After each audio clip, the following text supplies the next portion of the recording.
수험생 여러분 안녕하십니까? 감정평가 실무 기본 강의 첫 시간 시작하도록 하겠습니다. 자, 첫 시간이니까 감정평가 실무 과목에 대해서 가볍게 오리엔테이션 시간 가지고 그런 다음에 두 번째 시간부터 본격적인 진도 나가도록 하겠습니다. 자, 우리 실무 오리엔테이션은요. 먼저 실무라는 과목이 어떠한 과목인지 소개 말씀을 올리고요. 다음에 두 번째 이러한 실무 과목을 어떻게 공부하면 좋을지 그 공부 방법에 대해서 말씀드리고자 합니다. 자, 그런 다음에 세 번째, 자, 이번에 제가 새롭게 진행하는 감정평가 실무 기본 강의를 제가 신버전이라고 이름을 붙였는데, 자, 이러한 신버전 실무 교재와 강의가 구버전과 비교해서 어떠한 점에서 개선되었고 어떠한 특징이 있는지 말씀드리고자 합니다. 자, 그리고 네 번째로 가볍게 감정평가 실무에 대해서 가장 기초적인 개념을 먼저 잡아드리는 시간을 가지고자 해요. 자, 이러한 기초 개념을 잡으신 다음에 그런 다음에 본격적으로 공부를 들어가시면 조금 더 수월하게 공부를 하실 수가 있을 것입니다. 자, 그럼 이제 우리 먼저 실무 과목이 어떤 과목인지 먼저 소개를 말씀 돌리고자 합니다.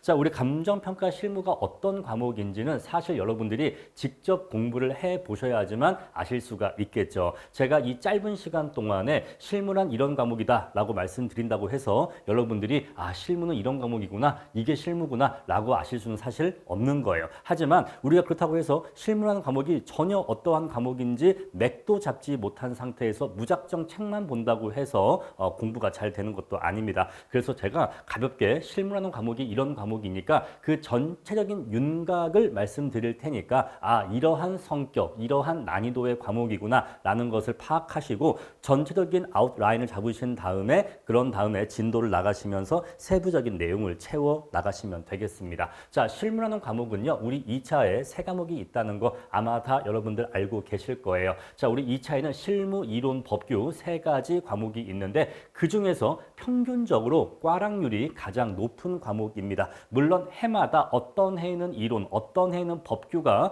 꽈락률이 가장 높은 해도 있지만 평균적으로 또는 일반적으로는 실무가 보통 꽈락률이 가장 높습니다. 자, 우리가 1차에서는요, 회계학이 보통 꽈락률이 가장 높은 과목인데 2차에서는 실무가 일반적으로 꽈락률이 가장 높고요. 물론 매년 편차와 변동이 있습니다만 대략 한 70% 정도의 꽈락률을 보이는 경우가 많다 정도라고 보시면 돼요. 자, 따라서 2차 시험장에 2차 시험을 보러 가는 인원 중에서 그중에 70% 정도가 실무, 꽈락을 맞는다. 심한 경우에는 80%의 꽈락률을 보이는 경우도 있습니다. 그래서 감정평가사 2차 시험은 조금 과장되게 얘기하면 실무만 꽈락이 안 나면 붙는다 또는 거의 붙는다 라고도 얘기할 수가 있어요. 그만큼 실무라고 하는 과목이 꽈락률이 가장 높아서 실무라는 과목을 극복할 수 있냐 없냐에 여러분들의 2차 시험 합격이 달려있다 라고 말씀드릴 수가 있습니다. 자, 우리 첫 번째 내용을 통해서 아, 실무가 2차 세 과목 중에서 가장 난이도가 높은 과목이겠구나 라는 거 짐작하실 수 있을 것이고요. 두 번째, 내가 2차에서 합격을 하냐 못하냐는 실무라는 과목에서 꽈락 이상의 점수를 맞아서 실무, 우리가 이것을 면꽈락이라고 하는데 꽈락을 피하는 것을 우리가 면꽈락이라고 합니다. 자, 면꽈락을 할 수 있냐 없냐에 나의 2차 당락이 거의 결정되어 있구나, 달려 있구나 라는 것을 아실 수가 있을 거예요.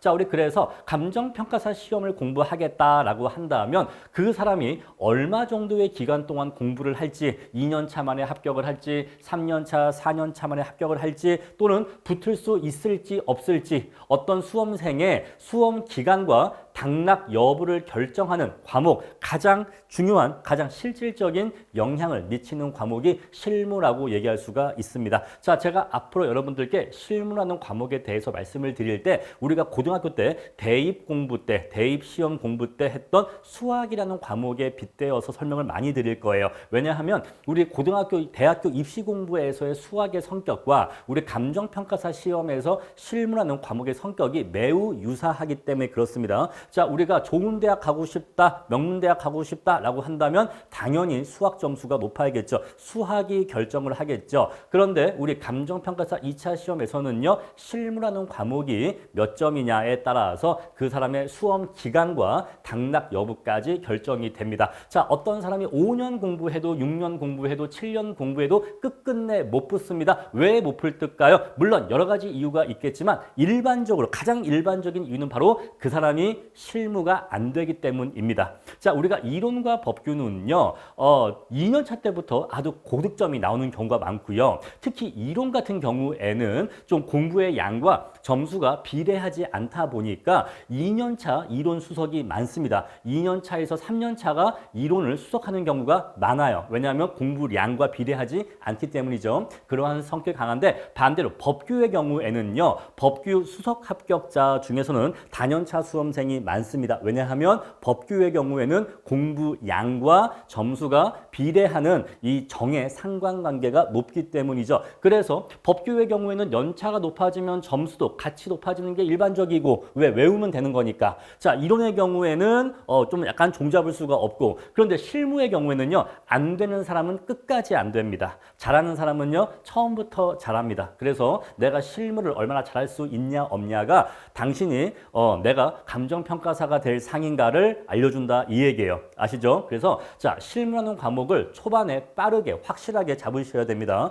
실무라는 과목을 못 잡으면 바로 그게 장수생으로 가는 지름길이에요. 왜 누가 4년차, 5년차, 6년차 넘어가나요? 이론 법규 때문에 그런가요? 그런 경우 별로 없어요. 자, 그렇게 장수생 넘어간다? 실무가 항상 문제가 되는 경우가 대부분이니까 여러분들은 절대 그러한 상황에 빠지지 않도록 실무를 초반부터 확실하게 잡으셔야 됩니다. 다음에 세 번째, 자, 이게 매우 무서운 건데 실무라는 과목이 우리가 형식적으로 보면요. 2차가 세 과목이 있다 보니까 실무, 이론, 법규 이렇게 세 과목이 있어요. 그런데 우리가 형식적으로는요. 실무도 100점이고 이론도 100점이고 법규도 100점이기 때문에 우리 각 과목의 비중이 1대 1대 1 또는 3분의 1, 3분의 1, 3분의 1로 대등한 비중인 것 같습니다. 그런데 실질적으로 실무는요. 전체 우리 2차 시험에서 공부의 양도 그렇고 난이도도 그렇고 또 당락의 어떤 결정력 측면에서도 모든 종합적인 측면에서 실무 이 한 과목이 약 60에서 70% 정도의 비중을 가지고 있다라고 얘기할 수가 있어요. 나머지 3, 40%를 요 둘이 나눠 먹는 거죠. 그래서 실무 하나가 3분의 2 정도의 비중을 가진다라고 생각하시면 돼요. 3분의 2 정도의 비중을 가진다. 나머지 이 둘을 합쳐서 나머지 3분의 1의 비중을 가진다. 라고 생각하시면 됩니다. 자, 여러분들 실제로 2차 시험 공부하실 때도 그 세 과목 간의 공부 시간 배분 밸런스 또한 요 실무에만 최소 50%, 보통은 60% 정도 여기 시간을 투자하셔야 돼요. 그래서 실제 공부 시간도 공부량도 실무가 3분의 2고 이론과 법규가 합쳐서 3분의 1 정도가 될 겁니다. 아시겠죠? 자, 그런데 실무가 이렇게 3분의 2 정도의 비중을 혼자 가져가는 이유는 물론 1번의 이유도 있고 2번의 이유도 있어요. 자, 1번과 2번의 이유는 어렵다는 내용이죠. 그만큼 실무의 난이도가 높기 때문이다. 그만큼 실무의 난이도가 높기 때문이다 라고 하는 당연한 이야기를 하는 건데 이 세 번째 이야기는 약간 다른 이야기예요. 바로 이 세 번째 이야기는요. 심리적으로라는 내용이에요. 심리적으로. 자, 왜냐하면 이것이 뭐 어떤 우리 뭐 국토교통부의 계략인지 음모인지 모르겠습니다만 우리 2차 시험 날 시험 스케줄이 어떻게 진행되냐면 실무가 1교시예요. 우리가 보통 실2법이라고 부르는 이유가 있습니다. 시험 순서가 그래요. 그래서 1교시가 실무고 2교시가 이론. 공교롭게 이론이 2교시네요. 자, 법규가 3교시죠. 그래서 우리가 실2법이라고 부르는 바로 이유가 시험 시간 순서가 1, 2, 3교시이기 때문에 그렇습니다. 자, 그런데 여기에서 어떤 비극이 탄생하느냐. 1교시 때 여러분들의 상태가 어떨 것 같아요? 자, 한번 상상을 해봅시다. 여러분들 수능 시험 날 떨렸어요? 안 떨렸어요? 엄청 떨렸죠? 그런데요, 여러분들 고등학교 때 수능 시험 때 떨렸던 것보다요, 이 감정평가사 2차 시험장 가시면 훨씬 떨립니다. 훨씬 떨려요. 왜냐면요, 수능 시험이라고 하는 거는요, 아직 어리죠. 아직 어리고 내가 수능 시험을 보겠다라고 선택해서 보는 게 아니죠. 당연히 보는 거 아니에요? 그죠? 우리 특별한 경우 아니면 고등학생이면 당연히 보는 거 아니에요? 그러니까 남들 다 보는 수능 그냥 다 같이 보는 거예요. 그리고 그때는 내가 이거를 공부하겠다. 내가 뭐 어떤 이러한 강력한 목표를 가지고 꼭 공부하지 않는 경우도 많단 말입니다. 자, 그런데 이 감정평가사 2차 시험은요, 여러분들이 대학교 입학 이후에 여러분들이 보시겠다고 해서 별도로 선택해서 지금 공부한 거예요. 이거를 공부하기 위해서 직장을 휴직한 사람도 있고, 학교를 휴학한 사람도 있고, 직장이나 알바를 그만둔 사람도 있어요. 그렇게 해서 내가 뭐 몇 천의 기회비용을 포기하고, 몇 천의 연봉을 벌 수 있는데 그걸 포기하고, 내가 뭐, 나이 막 30살 넘어서, 40살 넘어서, 이렇게 어려운 환경에서 공부를 했단 말입니다. 그렇게 해서 승부를 보러 가는 거예요. 그러면 떨리겠어요? 안 떨리겠어요? 미치게 떨려요. 정말 펜이 막 달달달달달달달달 막 떨릴 정도로 내 이름을 내가 똑바로 못 쓸 정도로 손이 막 달달달달 떨려요. 저도 그랬어요. 엄청나게 떨려요. 그렇게 엄청나게 떨리는데 1교시가 실무야. 시험지가 딱 왔어. 문제지가 읽어질 것 같아요? 안 읽어질 것 같아요? 안 읽어져요. 분명히 검은 게 써 있어. 분명히 하얀 종이에 검은색 잉크가 묻어 있고 뭔가 글씨가 써 있고 뭔가 그림이 그려져 있는데 이게 무슨 뜻인지 진짜 한 1분 정도까지도 잘 이게 읽어지지가 않아요. 왜? 눈이 그냥 막 정신이 없는 거야. 글씨라는 건 알겠어. 한글이라는 건 알겠어. 뭔가 지도가 있고 그림이 있다는 건 알겠어. 근데 대체 지금 이게 뭔 소리인지 하나도 모르겠어. 그러다가 몇 번이 지나야지만 슬슬 읽어지기 시작해요. 그 정도로 엄청나게 떨리거든요. 근데 이렇게 엄청나게 떨린 상태에서 가장 어렵다는 과목부터 시작하는 거예요. 그럼 1교시를 딱 시험을 보고 나면 느낌이 어떨까요? 아, 나 올해 될 것 같아. 야, 나 올해 붙었어! 좋아하는 기분일까요? 아니면 어떡하지? 안 될 것 같은데. 집에 갈까? 어떡하지? 막 우는 사람 속출합니다. 1교시 끝나면요. 첫 번째, 우는 사람 있어요. 두 번째, 엎드린 사람이 있어요. 세 번째, 가방 싸고 나간 사람이 있어요. 그래갖고 2교시부터는요, 응시 인원이 많이 줄어요. 여러분들 시험장에서 2교시 이론 시간부터는요, 아마 한 15% 정도는 아마 빠질걸요, 인원들이. 빠져요. 왜? 본인이 이미 망한 걸 안 거예요. 그래서 1교시 실무를 망치면요, 또는 잘 봤다는 느낌이 들지 않으면, 그러니까 살짝 못 봤다는 느낌이 들면은 2교시, 3교시를 볼 때도 멘탈이 정상이 아니에요. 몸은 풀렸거든요. 이미 100분 동안 막 풀고 막 개탄기 치고 해갖고 이미 몸은 풀렸어요. 워밍업은 됐거든요. 그리고 이론과 법규는 실무만큼 어렵진 않거든요. 그런데 이미 여기서 멘탈이 나가버린 거죠. 자, 우리 스터디파이터의 법규 팀장 정승희 평가사 34회 합격생입니다. 자, 이 정승희 평가사가 아주 큰일 날 뻔했었어요. 이거 본인 실제 경험입니다. 실무를 봤는데 실무를 너무 못 봤대요. 실무를 너무 못 봐서 그래서 멘탈이 나가버려서 2, 3교시까지 망쳤습니다. 2, 3교시도 망쳐버렸어요. 실제로 망쳐버렸습니다. 근데 본인은 원래 실무를 시험 보고 나서 망했다라는 생각에 원래는 시험장을 나가려고 그랬대. 정말 나가려고 그랬는데 그냥 정말 죽지 못해 그냥 마지 못한 심정으로 그냥 2, 3교시를 봤다 합니다. 근데 하지만 이미 멘탈은 나간 상태였대요. 하지만 운 좋게 붙었습니다. 실무가 망한 건 사실이었어. 하지만 이론과 법규가 그나마 선방해줘서 멘탈이 나간데도 불구하고 선방해줘서 전체 합격을 했는데 만약에 이 사람이 1교시 끝나고 나 실무 망한 것 같아 라고 해서 집에 가버렸으면 당연히 올해 붙을 수가 없었겠죠. 자, 여러분들 미리 말씀드립니다만 1교시 때 실무 망한 것 같더라도 2, 3교시 반드시 응시하셔야 됩니다. 최선을 다해서 응시하셔야 돼요. 그 말씀 미리 말씀드리고 싶고요. 자, 그만큼 실무라는 과목이 1교시에 있다 보니까 1교시 실무를 어떻게 받느냐 하는 그 느낌이 2, 3교시까지 영향을 미쳐버려요. 그래서 우리가 전략적으로는 실무에서 다소 망했다고 해도 꽈락만 나지 않으면, 그죠? 꽈락만 나지 않으면, 그러면 이론과 법규를 잘 해서 점수를 커버해서도 붙을 수는 있잖아요. 그게 가능하거든요. 근데 문제가 뭐냐면 실무에서 망했다라는 느낌이 들어버리면 2, 3교시에서 의욕이 꺾이기 때문에 이미 한번 기세가 꺾이고 멘탈이 나가버리기 때문에 이 머리 위에 검은 먹구름이 떠 있는 상태에서 시험 보기 때문에 2, 3교시도 실력 발휘가 어려워요. 그래서 여러분들 실무는요, 이 단순한 세 과목 중에 한 과목으로서가 아니라 전체 2차 중에서 3분의 2 정도의 비중으로 여러분들이 대해 주셔야 하는 겁니다. 그래서 얼마나 실무가 중요하고 실무 이 한 과목이 난이도적으로도 그리고 심리적으로도 우리 2차 전체 시험 결과를 얼마나 좌우하는지에 대해서 말씀을 드린 거예요.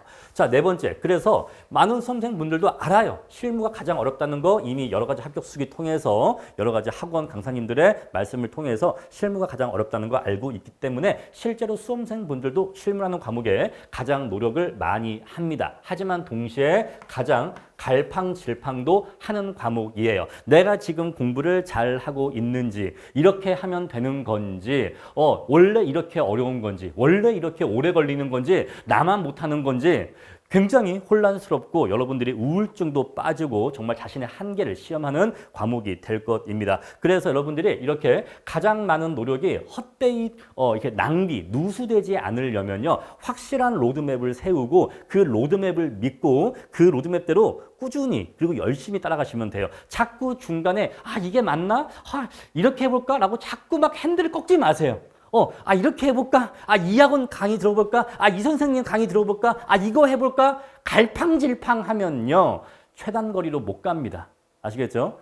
여러분들, 시중에 감정평가사 학원이 여러 학원이 있고 많은데 그 어느 학원을 선택하신다 하더라도 선택하셨으면 그 학원 커리큘럼을 믿고 쭉 따라가세요. 아시겠죠? 다니시다가 이건가 해서 또 옮겨보고 이건가 해서 또 옮겨보고 이건 또 이게 좋아 보이네 옮겨보고 그 좋지 않아요. 아시겠죠? 가장 안 좋은 게 갈팡질팡 하는 거예요.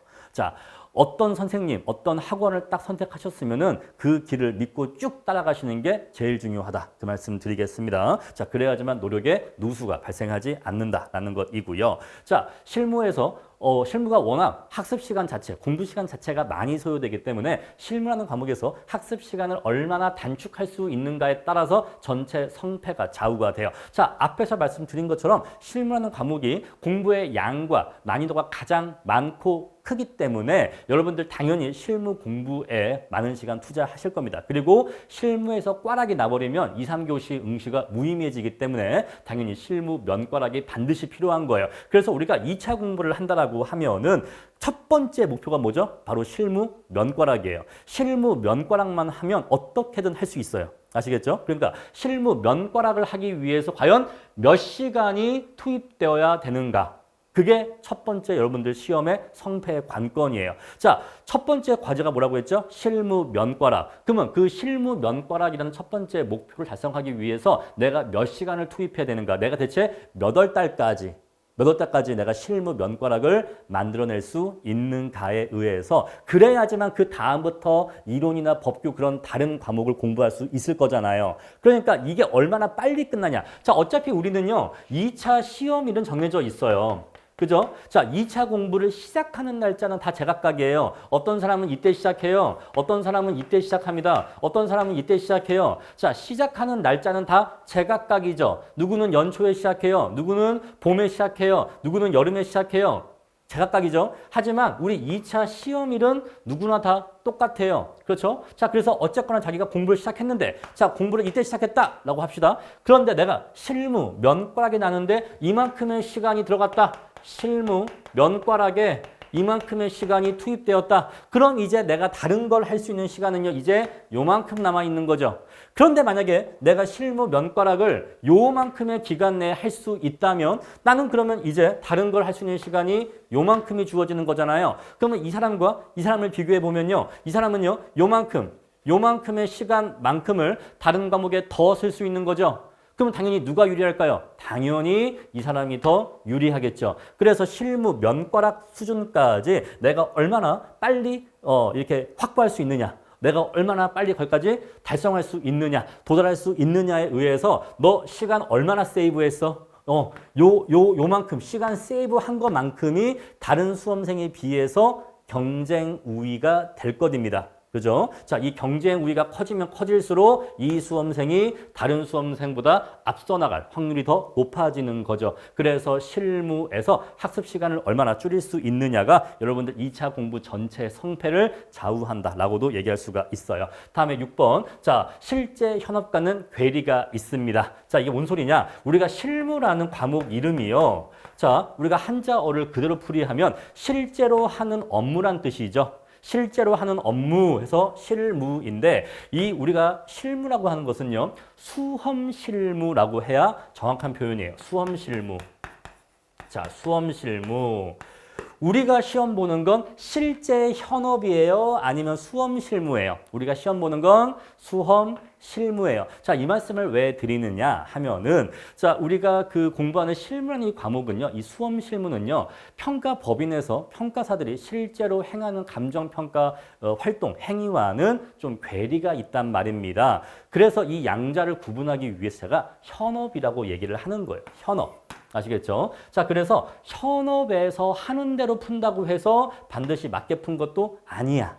아시겠죠? 자, 현업에서는 이렇게 하는데요. 또는 현업에서는 어떻게 해요? 그게 꼭 정답은 아니라고. 왜? 현업과 수험 실무는 괴리가 있기 때문에 그래요. 아시겠죠? 자, 우리 예를 들어서 한 가지 예를 들어 봅시다. 자, 우리 수험 실무에서는요, 사정 보정을 해요. 우리 사정 보정 이제 공부할 건데, 사정 보정이 뭐냐? 어떤 거래 사례에 개입된 개별적인 사정 또는 비정상적 사정이 있으면 그러한 사정이 없었던 상태대로 보정하는 걸 얘기해요. 자, 원래 어떤 토지가 있는데, 자, 이 토지가 원래는 100짜리예요. 원래는 100짜리인데 이게 금매로 팔렸어. 자, 근데 왜 금매냐? 뭐 예를 들어서 해외로 뭐 이민 간다거나 아니면 회사, 뭐 아들 사업이 망해서 급하게 했다거나 뭐 시장 사정에 정통하지 못해서 여러 가지 이유가 있겠죠. 어쨌거나 10% 정도 금매로 10% 정도 저가로 팔아서 90에 팔았다 이 얘기예요. 그러면 시장에서 수집된 거래 사례가 90입니다. 그런데 우리 수험 실무에서는요. 이러한 사례를 제시한 다음에 그런데 이 사례는 이렇게 금매라는 사정이 개입된 사례야. 아, 이거는 금매 사정이 개입된 사례구나 라고 해서 이렇게 해서 그럼 100으로 정상화한단 말입니다. 100으로 이렇게 정상화하는 과정을 거쳐요. 우리 이러한 과정을 사정 보정이라고 하는데 이런 거는 현업에는 없어요. 놀랍게도 현업에서는요. 이런 건 없단 말입니다. 왜? 현업에서는요. 어떠한 매매 사례에 이러한 사정이 개입되어 있는지 없는지 알 방법이 없어요. 알 길이 없다고요. 그래서 현업에서는요. 사정 보정란은 건드리지 않아요.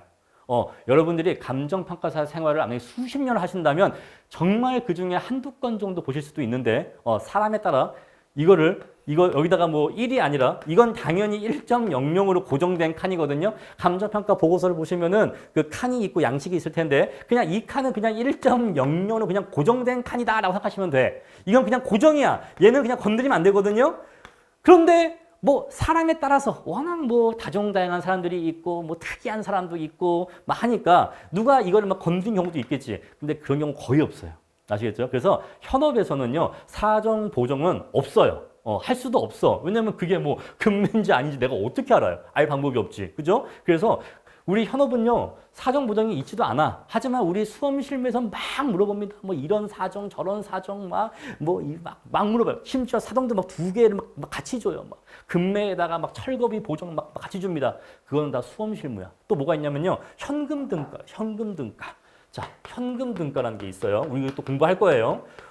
우리 실무 공부 시작하면요. 현금 등가 막 처음에 막 금융계수 이용해서 뭐 이자율 몇 % 대출을 몇 년 받았는데 매수인이 그걸 뭐 승계 한 해 만에 막 난리가 아니야. 자, 이런 거 안 해요. 이런 거 안 합니다. 정말 이 현금 등가는 정말 감정평가사 생활 여러분들이 아마 평생 하셔도 아마 한 번도 보실 기회가 없을걸? 현금 등가 하는 일은 없어요. 아시겠죠? 그래서 이런 것들이 우리 수험 실무에서 막 나오지만 현업에서는 전혀 하지 않는 거야. 뭐 가끔 하는 게 아니라 전혀 하지 않는 거라고. 아시겠죠? 그래서 현업과는 괴리가 있어. 또 어떤 괴리가 있냐면 예를 들어서 환원 이율이라는 게 있어요. 물론 지금 얘기하는 게 다 이해가 안 갈 수가 있는데 그냥 그런가 보다 한번 이해해 보세요. 자, 우리가 환원 이율이라는 게 있어서 부동산의 수익이 있어요.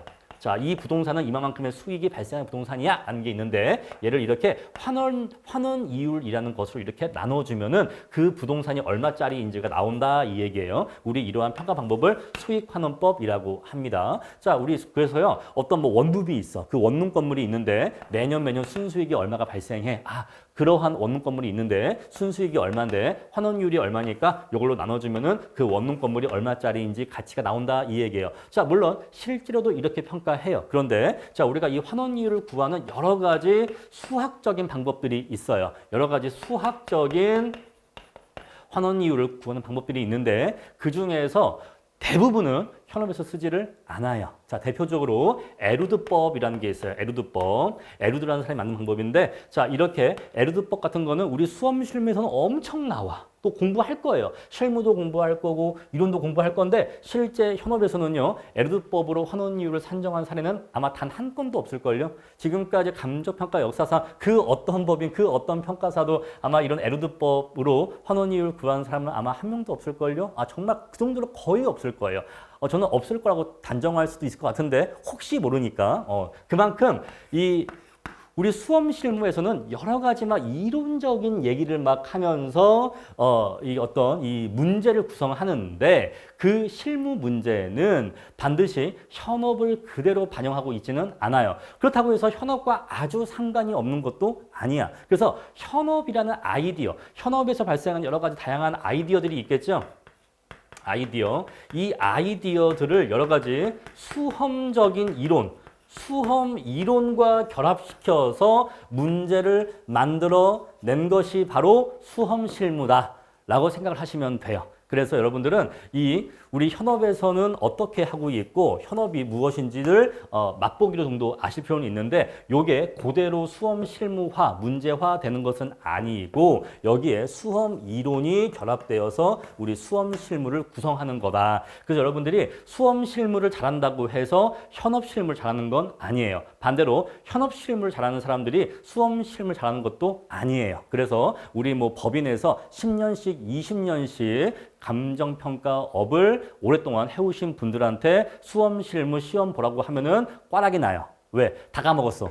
왜? 이 수험 이론을 다 까먹었기 때문에 법인에서 10년, 20년 근무하신 분들 뭐 평가에 어떤 대가들을 모셔서 수험 실무 시간 재고 시험 보게 하면은 절대로 아마 20점 안 나올걸요. 왜냐하면 그분들은 이 수험 이론을 다 까먹었어. 그래서 그분들 요거는 잘 아시겠지만은 요걸 까먹었기 때문에 수험 실무는 약간 다르다. 그래서 어쩔 수 없이 수험 실무는 이론적인 부분이 있어요. 아시겠죠? 그래서 현업과 괴리가 되는 부분이 있고 여러분들은 요 수험 이론에 대해서 공부를 꼼꼼하게 해 주셔야 된다라는 말씀을 드리겠습니다. 자, 그래서 정리하면 실무라는 과목 이름 자체가 실제로 하는 업무라는 뜻인데 그래서 법인에 어떤 현업 경험이 있으면 유리한 점이 있는 것도 사실이에요. 어디서? 바로 여기 아이디어 부분에서. 그런데 우리 수험 실무는 현업으로만 문제를 내는 게 아니라 수험 이론도 결합되어서 문제가 나오기 때문에 이러한 수험 이론에 대해서도 공부를 하실 필요가 있다라는 말씀 드리는 겁니다.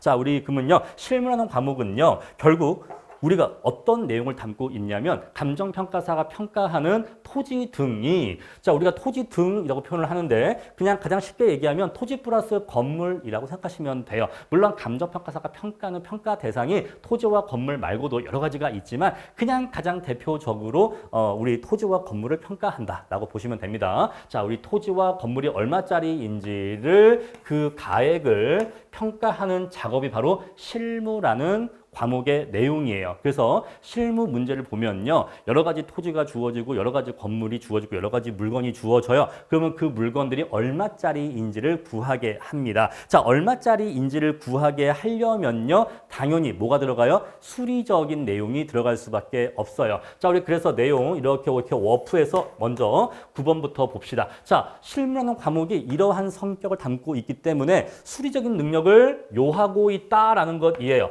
그래서 제가 실무라는 과목의 성격을 우리 고등학교 때 수학이라는 과목과 자꾸 빗대어서 설명하는 이유가 바로 이거예요. 실무가 수리적인 능력을 요하기 때문에 그렇습니다. 자, 그런데 여기서 얘기하는 수리적인 능력은요. 사칙연산이에요. 사칙연산. 뭐 미분이라든가 뭐 적분이라든가 막 이렇게 어려운 고차원적인 수학을 요구하는 게 아니에요. 이러한 고차원적인 수학적 개념을 요구하는 게 아닙니다. 뭐 극한이라든가 막 그런 개념을 요구하는 건 아니야. 그런데 그래도 실무는 수리적인 처리, 수리적인 이 계산을 해야 되기 때문에 여러분들이 사칙 연산에 능해야 되는데 근데 이 사칙 연산이라고 하는 게 그냥 단순하게 뭐 2 더하기 3은 얼마냐 이런 걸 당연히 묻는 게 아니겠죠. 왜냐하면 우리가 사례로부터 대상의 우리가 평가하는 대상의 가액을 구하려면 사례와 대상 간의 비교 요인치를 구해야 되는데, 자, 얘는 뭐 98이야, 얘는 101이야, 이런 식으로 비교 요인치를 구해야 되는데, 그 비교 요인치를 구하려면 뭐가 필요하다? 여러 가지 자료에 대한, 주어진 자료에 대한 그 해석과 자료의 처리 능력이 필요합니다. 실무의 경우에는요, 1번 문제의 경우에는 문제 한 문제가 분량이 A4 10페이지 정도가 나온 경우가 많아요. A4 10페이지 정도 분량의 문제로 이루어지는 경우가 많습니다. 한 문제가요. 자, 우리 수학 문제는요, 매우 짧죠. 뭐 두 줄, 세 줄로 그냥 한 문제가 나올 수 있죠. 근데 우리는요, 여러 가지 데이터, 여러 가지 표와 지도와 자료 등등을 주기 때문에 그러한 자료들이 10페이지씩만 주어져요. 물론 큰 문제의 경우 그렇습니다. 물론 작은 문제의 경우에는 뭐 2페이지, 3페이지만에 문제가 주어지기도 해요. 이런 식으로 많은 양의 자료가 주어지면서 이 자료를 해석하고 자료를 수리적으로 처리하는 능력이 필요하기 때문에 아무래도 수리적인 감각, 수리적인 센스가 있으신 분이 유리해요. 그래서 수포자다, 수포자. 라고 하시면 매우 고민되는 대목인데 저는 매우 솔직한 성격이거든요. 감정평가사 시험 공부 안 하시는 게 좋아요.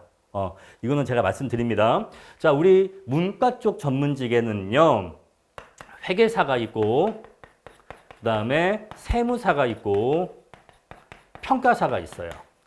감정평가사인데 그냥 평가사라고 합시다. 자, 이 세 가지 자격증은요, 공통점이 있습니다. 뭐죠? 수리적인 능력을 요하해요. 그래서 수리적인 능력이 없으면 매우 힘들어요. 자기가 수학이 싫다. 저는 숫자 셈이 느려요. 저는 뭐 숫자만 보면 뭐 무섭습니다. 어려워요. 저는 수포자예요. 안 하시는 게 좋아요.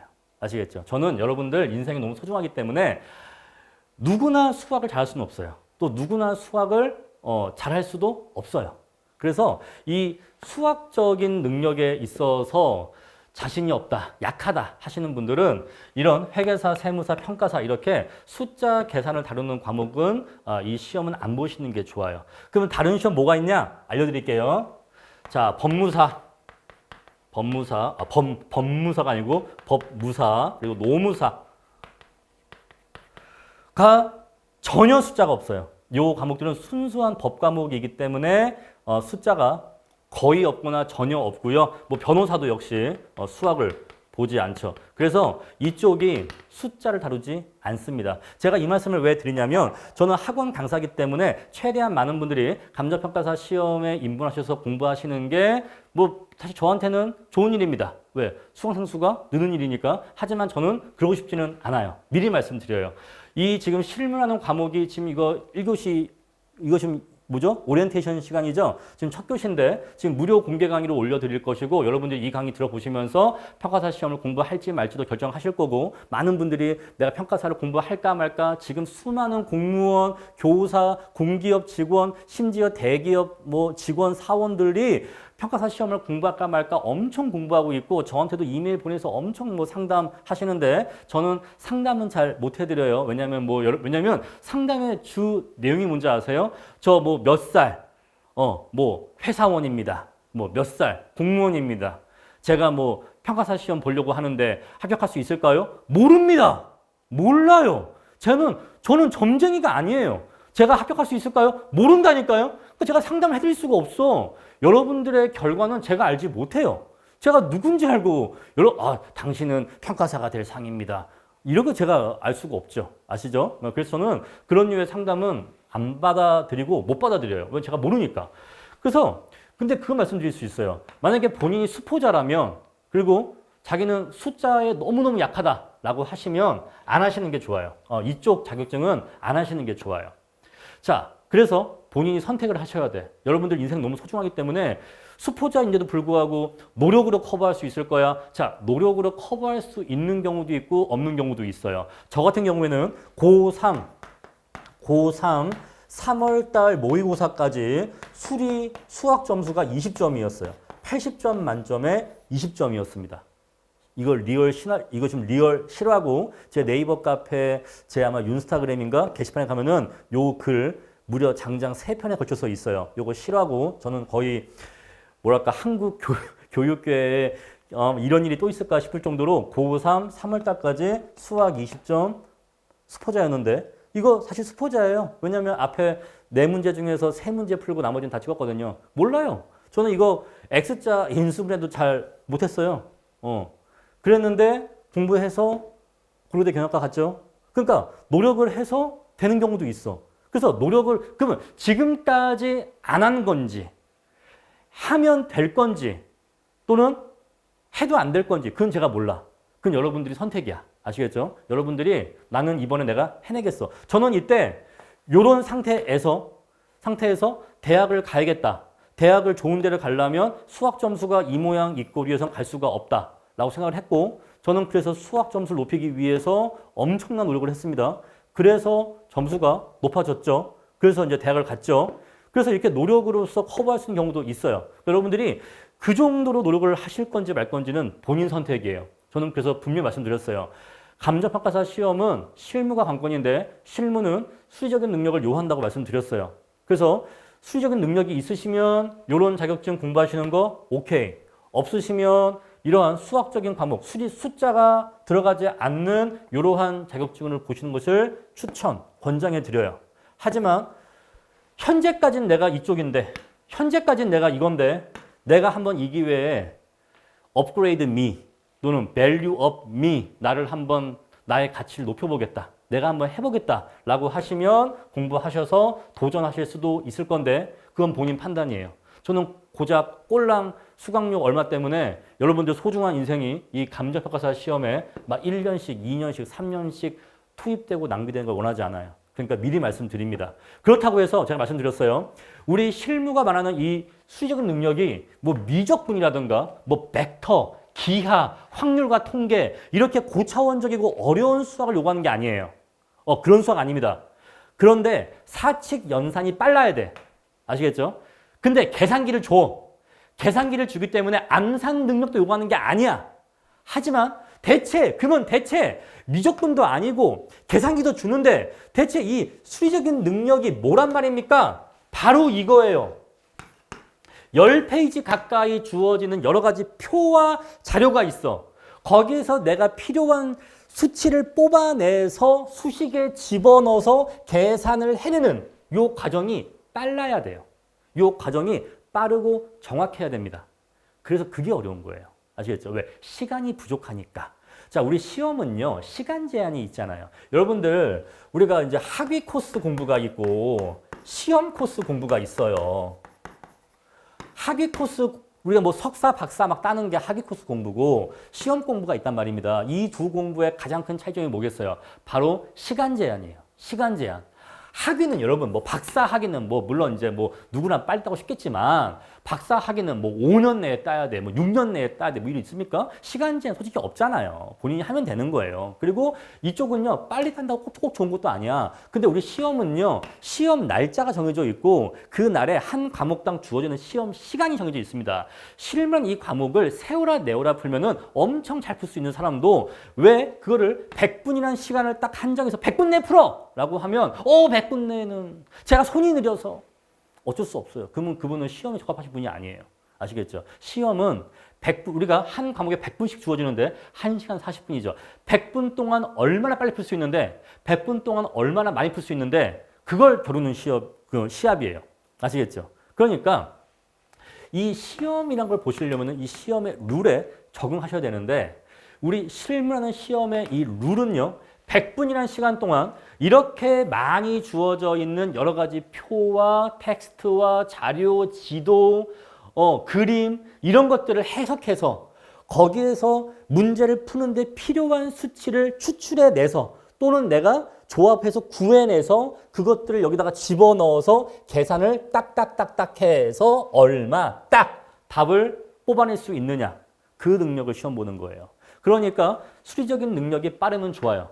빠르면 좋습니다. 우리가 계산기를 쓴다고 해도 이 문제를 이 자료를 여기다가 쓰고 이걸 여기다가 쓰고 이거 얘랑 이렇게 하면 어떤 자료가 나올 것 같고 이 설계를 머리로 해야 되는데 이 설계가 로직적인 이 어떤 수리적인 로직을 넣은 설계이기 때문에 수리적인 능력이 있을수록 좋다 이 얘기예요. 그래서 의외로요.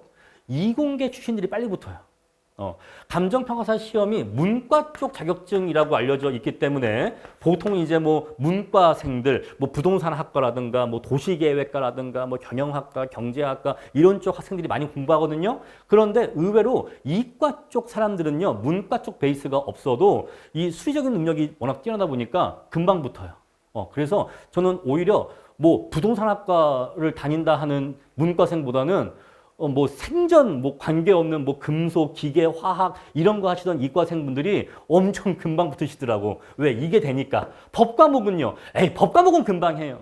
누가 법과목 때문에 뭐 되고 안 되고 합니까? 법과목은 금방 해요. 뭐 민법, 감감법 그런 것들 한 달도 안 걸려요. 그러니까 문제는 이거야. 아시겠죠? 그래서 정리할게요. 실무는요, 이러한 과목이기 때문에 수리적인 능력을 요한다. 그래서 수리적 능력이 있는 사람은 이런 시험을 공부하시는 게 맞고, 없으시면 이런 시험을 공부하시는 게 맞아요. 성격이 다른 거죠. 그런데 저 같은 케이스도 원래는 뭐예요? 수포자예요. 이건 정말 리얼 실화야. 한 번 이 점수가 나왔던 게 아니라 저는 항상 이 점수였어. 항상 이 점수였던 거예요. 선생님 원래 수학 잘했는데 3월 달에만 이때만 한 번 못 본 거 아니에요? 저는 이때까지 가장 기본적인 요 X자 인수분해도 못했어요. 고3인데도 그랬거든요. 하지만 공부해서 했다. 그래서 수리적인 능력도 연습하고 노력하고 훈련하면 개발이 되기는 한다. 그런데 그 노력은 절대로 쉽지 않아요. 저도 쉬운 노력 아니었어요. 뭐 조금만 말씀드리면 저는 막 이때 수학 공부 시작했었을 때는요. 마을버스에서도 수학 문제를 풀었어요. 마을버스에서도. 잠잘 때도 불 끄기 직전에 수학 문제 하나 머리에 담고 그리고 불 끄고 누웠어요. 그런 다음에 이제 침대에 누워서 그 문제는 이렇게 하면 되지 않을까? 이거 뭐 이렇게 막 미분해서 막 하면 되지 않을까? 이러면서 잠들었어요. 그 정도로 수학에 몰입했었을 때는 막 열심히 했다 이 얘기예요. 그 정도의 노력을 여러분들이 하실 수 있냐 없냐 이거예요. 아시겠죠? 그래서 여러분들이 잘 판단을 해보셔라. 여러분들이 그냥 저한테 이메일 딸랑 보내셔갖고 뭐 몇 살 남자입니다. 뭐 직장인인데 공부해볼까 하는데 제가 될 수 있을까요? 모릅니다. 몰라요. 여러분들이 어떤 사람인지 모르고 여러분들이 얼마나 노력을 하실지 그리고 그 노력의 강도와 지속성이 얼마나 될지도 몰라요. 여러분들이 뭐 작심삼일을 하실지 작심삼년을 하실지 제가 모르기 때문에 가장 잘하는 건 본인이에요. 그러니까 본인이 잘 생각을 해보세요. 저는 여러분들한테 무조건 이 시험에 입문해라 라고 말씀드리지 않아요. 왜냐하면 잘못 입문하면 인생 큰 데미지 입을 수 있거든요. 최소 시간 2년을 쓴단 말입니다. 포기할 때까지 2년은 최소 한 2년을 쓰고서 포기할 거 아니겠어요? 또 막 여러 가지 막 학원도 쓰겠죠. 그러니까 데미지가 크단 말이에요. 그러니까 신중하게 입문하시라 이 얘기예요. 절대로 저는 그걸 얘기하고 싶어. 그 어떤 학원, 그 어떤 자격시험에 그 어떠한 학원이라고 해도 저는 솔직히 학생들 꼬시는 거 안 했으면 좋겠어요. 그냥 본인들이 알아서 판단해서 공부할지 말지 결정했으면 좋겠고 막 뭐 1년 만에 붙은 케이스, 뭐 1년 반 만에 붙은 케이스 내세우면서 이렇게 쉽게 할 수 있어요. 쉽지 않아요. 말씀드려요. 쉽지 않아요. 아시겠죠? 그러니까 저는 늘 말씀드려. 쉽지 않아. 그러니까 뭐 가벼운 노력, 뭐랄까요? 얄팍한 마음 그런 거 먹고서 시험 공부 입문하시는 거면은 그런 마음가짐만 갖고도 합격을 시켜줄 수 있는 학원이 있으면 그 학원 가시면 돼요. 아시겠죠? 저는 여러분들께 쉽지 않다라는 거 말씀드려요. 그래서 엄청 고생스러우실 거고 힘드실 거고 막 눈물도 나실 거고 우울하실 거고 슬프실 거고 뭐 외로우실 거고 두려우실 거예요. 그걸 이겨내셔서 그 종전보다 더 능력 있고 더 강한 사람으로 여러분들이 변하시기를 바랍니다.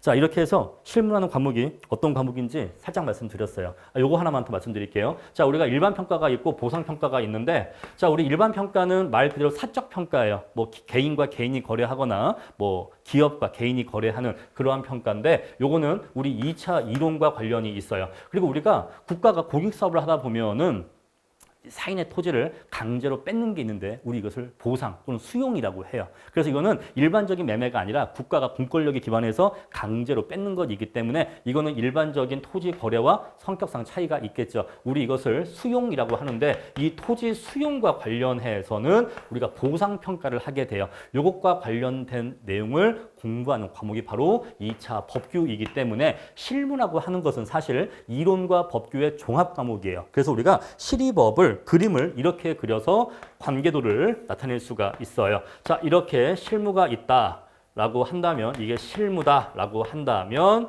여기 이 베이스에 일반 평가는 이론이 차지하고 있고 보상 평가는 법규가 이렇게 차지하고 있다. 그래서 이론과 실무가 일반 평가 분야에서는 이렇게 겹치고 보상 평가 파트에서는 2차 법규와 이렇게 겹친다. 그래서 실무는 결국 뭐다?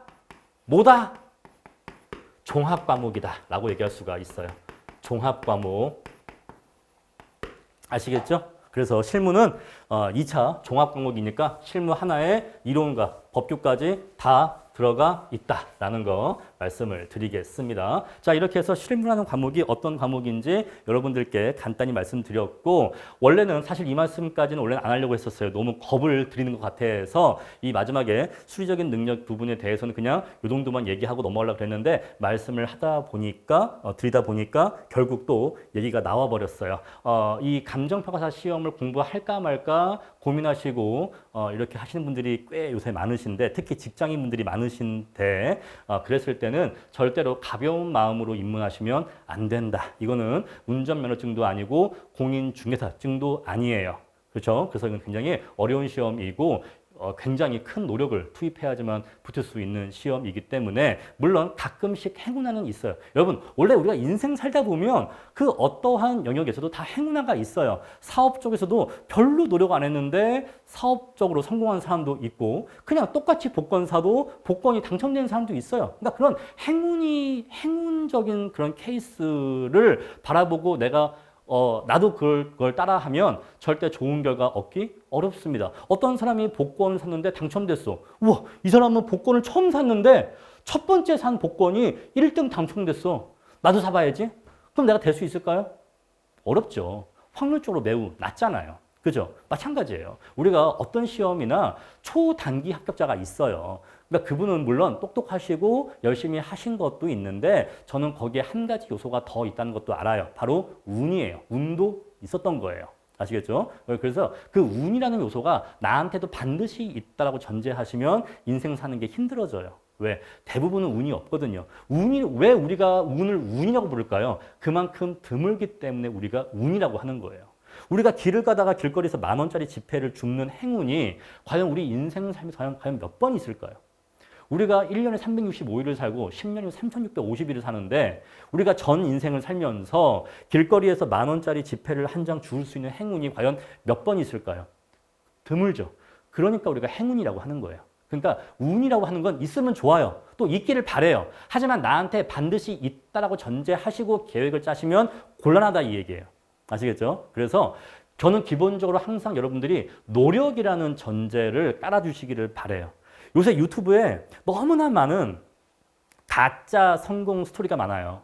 뭐 오토 매장으로 월 900 번다.